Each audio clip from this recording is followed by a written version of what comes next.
Welcome to Still Missing. My name's Jason. Let's get on with the case.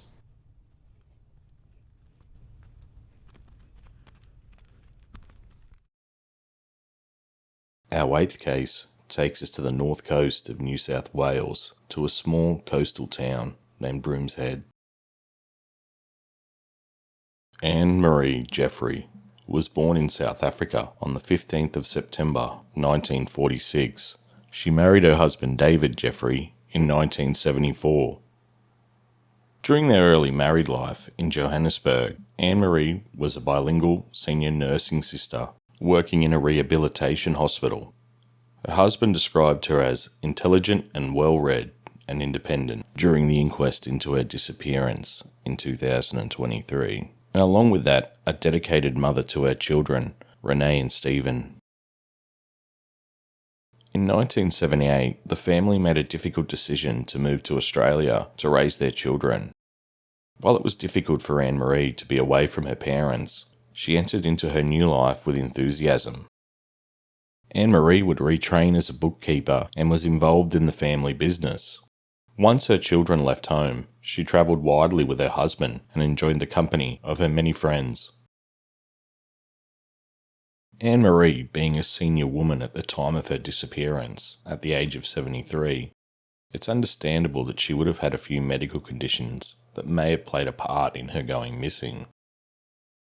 She was diagnosed with epilepsy in 2013 after she experienced her first seizure, though this was successfully controlled by the anti-epileptic medication Keppra. It did appear that Annemarie's cognitive abilities may have been impacted from this event.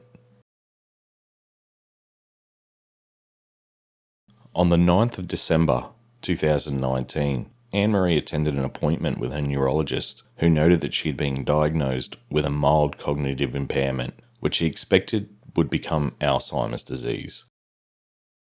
Annemarie had been suffering episodes of disorientation, which her doctor diagnosed as likely being due to a combination of either epilepsy or exacerbations of her mild cognitive impairment. These difficulties were particularly apparent in unfamiliar settings, or when travelling far from home. At the time of her examination, her doctor stated Annemarie was orientated to place and person, as well as year and month, but could not recall the exact date. Annemarie had also suffered one seizure between the 18th of November and the 9th of December 2019. Her doctor would identify two factors which he believed had likely led to the seizure. The first being missing a dose of her prescribed anti-epileptic medication, Keppra, and the second being alcohol intake preceding the seizure. Though these seizures were being treated by an increased dosage of Keppra, and by her husband's account to the neurologist in an email on the 1st of June 2020, her condition was stable, if not improved, since the last appointment, though she was still having memory loss issues and moments of déjà vu. Around 10 a.m. on Monday the 24th of August 2020, Annemarie and David, with a small group of friends, set off from Coffs Harbour to the Lake Aragon campgrounds in Brooms Head, a small coastal village about an hour and a half's drive north of Coffs Harbour. When they arrived, they set up their campsite and by all accounts had a great day, and in the evening they shared food and wine together with their friends by a campfire. Around 8 a.m. the next morning, Tuesday the 25th of August 2020, Annemarie and David got up for the day.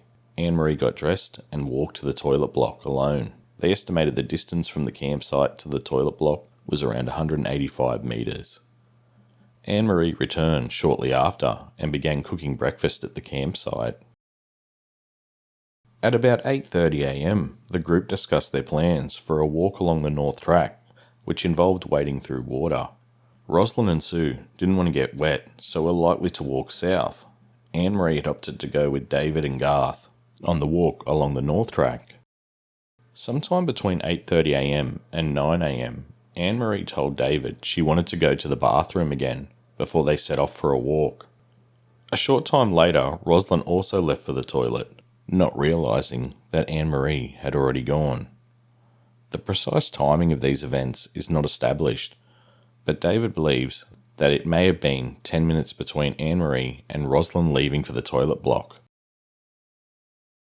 Rosalind did not see anyone whilst walking to the toilet, apart from two young girls packing up their campsite. She used one of the two toilets and walked back. When she arrived at their campsite, David asked whether she had seen Annemarie on her walk. When Rosalind informed him that she had not, David immediately set off in the direction of the toilet block to look for her. David searched the toilets as well as the car park, but could not see Annemarie.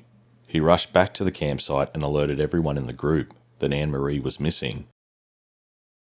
Annemarie had not taken her mobile phone with her when she went to the toilet, and she had not taken her scheduled dose of Keppra that morning as the medication box was still in the car.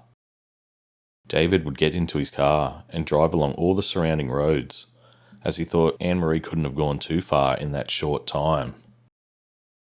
David then drove to the campground manager and alerted him to the situation. He continued driving through every track and stopping to ask other campers if they had seen Annemarie. David would keep crossing paths with the campground manager, who said that if Annemarie wasn't found in the next 30 minutes, he would call the police. The campground manager advised David to check the lookout and the power station. When Annemarie wasn't located at either location, it was decided that the police should be notified. For the next several days, a combined effort by New South Wales Police, the State Emergency Service, which is known as SES, and the Rural Fire Service, and the Westpac Rescue Helicopter, along with other community groups and local people, searched for Annemarie. Though sadly, these searches would prove unsuccessful, and on the afternoon of August 29th, the search would be suspended. There were two reported sightings of Annemarie on the morning of the 25th. The last confirmed sighting of Annemarie was by a camper who believes that she spoke to her between 8:45 to 9 a.m. on the 25th, when Annemarie walked past her caravan on the way to the toilets. They had a conversation where Annemarie pointed out the people in her camp and her tent trailer. Annemarie appeared in good spirits and happy to be away with friends. Investigators are confident that the woman that was spoken to was indeed Annemarie. The camper saw Annemarie returning from the toilet block a short time later, but did not speak to her on that occasion. Annemarie did not appear upset or disorientated from what the camper observed. At around 11:30 a.m. on the 25th, two campers were walking along the sand dune path that led from the beach to the toilet block at the campground. They recalled seeing an elderly lady grab a hold of a wire fence on the track, as though she was scared or timid. She was wearing something on her head, had glasses, and was carrying something over her arm.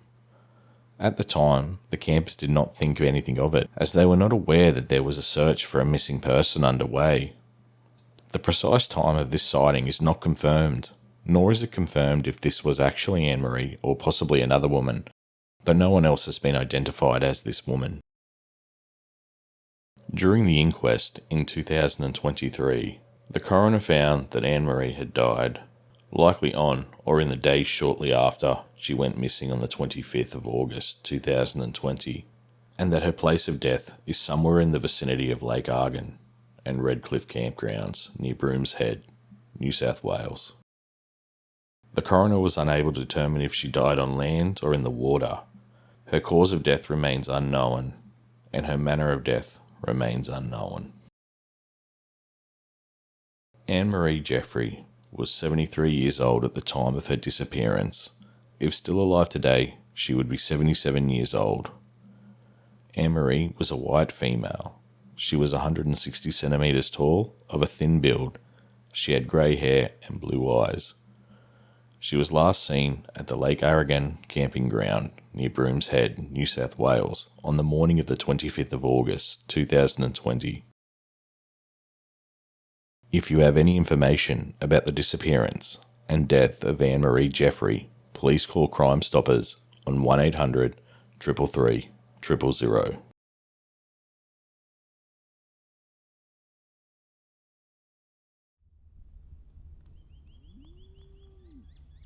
Thank you for joining me here again. This is a really tragic story. I can only hope that one day for David and their children that her remains are found. It's very bittersweet, but there is something in knowing that Annemarie had a lovely evening with the love of her life and her great friends before the end. Thank you for listening to Annemarie's story. Please, if you're so inclined, feel free to like and subscribe and comment. And until the next one, stay safe and give your loved ones a kiss and a hug. You just never know when the last time might be. Very tragic. Thank you for watching, and see you next time.